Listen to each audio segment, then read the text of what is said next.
All right, so we've got the carb completely disassembled here, and we've got all our old components over here, along with all our new components that we're gonna be using to rebuild it. So first thing we're gonna put on is the air fuel screw.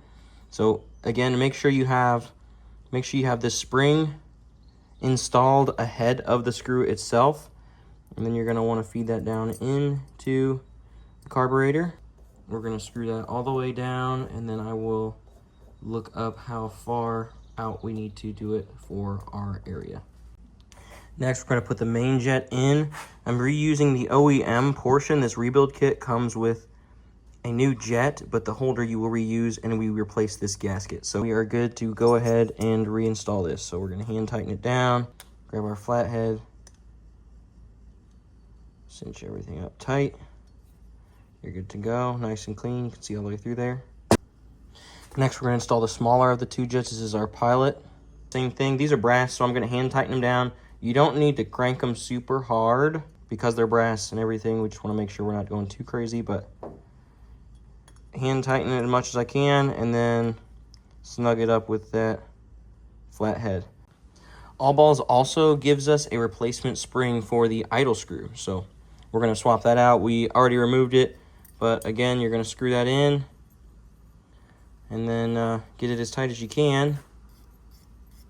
We will adjust this later on once we get the carb back installed. We grabbed a pair of pliers. We also removed the housing for the needle for your floats. Needle slides into here, and that's what stops, your carbs from overfilling with fuel.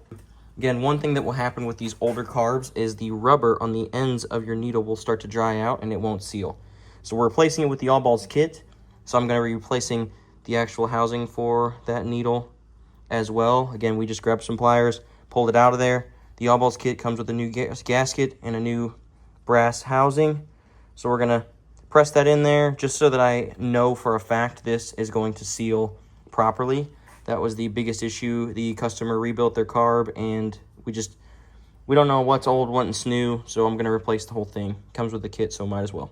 We've got our new housing for the needle set there. It doesn't matter how you guys decide to orient this pin here, but that's the first thing we got to do. So slide that through there, let the needle sit there, and then we're going to feed that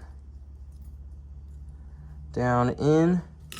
Next thing we got to do, this pin might be tapered depending on the carburetor you're running, so just be careful. It might only go in one direction, but we're going to feed that through there like so. Got the floats installed, the needles fed through there.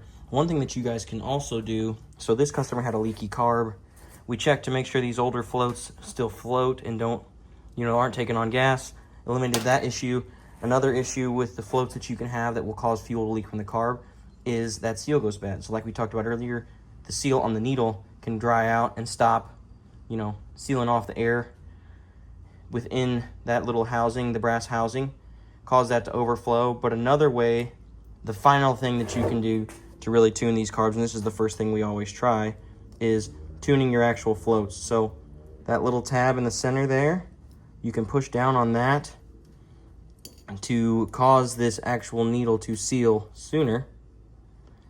And that is a super easy way to make sure that when these fill up with fuel and the floats push up, that they seal. Obviously, you can see these are dropping down quite a bit. So we're going to fix that, and then we'll move on to the next thing.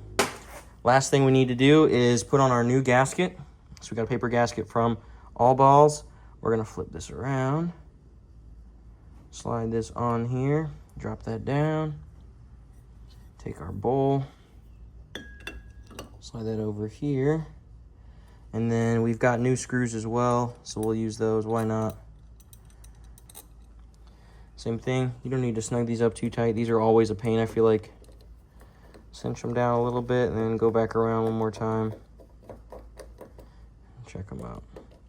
The All Balls kit is awesome. I mean, it comes with literally everything you need, more than you really even need to replace, but it's good to know that everything's going to match up. So if you guys are in the market for a replacement carb rebuild kit for any carburetor, not just the Bayou, All Balls is your way to go. So last little thing, We've got the bottom end of the carb rebuilt. We're going to put a new needle jet in. The All Balls kit comes with that. First, we need to install this washer. Pop that in place. So now that's there. We're going to slide that into our slide here. So you can drop that down in there. That washer will catch. And then the next thing you do, we will install this little spring, little clip here. So that holds your jet in place. Everything's down in there. So push that clip down in there. That holds your slider open. The only thing you guys have left to do is install that spring. So you'll drop this slider down here. Again, to make sure that that needle jet falls straight down. So you might have to stick your finger in there. You want that to feed into that hole there, as you can see here. Again, you want this slider to go all the way down to the carb. It should fit like that. If it doesn't, keep moving it around until it does. Again, the last thing you need to do is feed that throttle cable through there, spring on, and then do not forget that last gasket that goes on the cap, screw on the carburetor. That is how to completely rebuild your Kawasaki Bayou 220 carburetor using an All Balls Racing carb rebuild kit.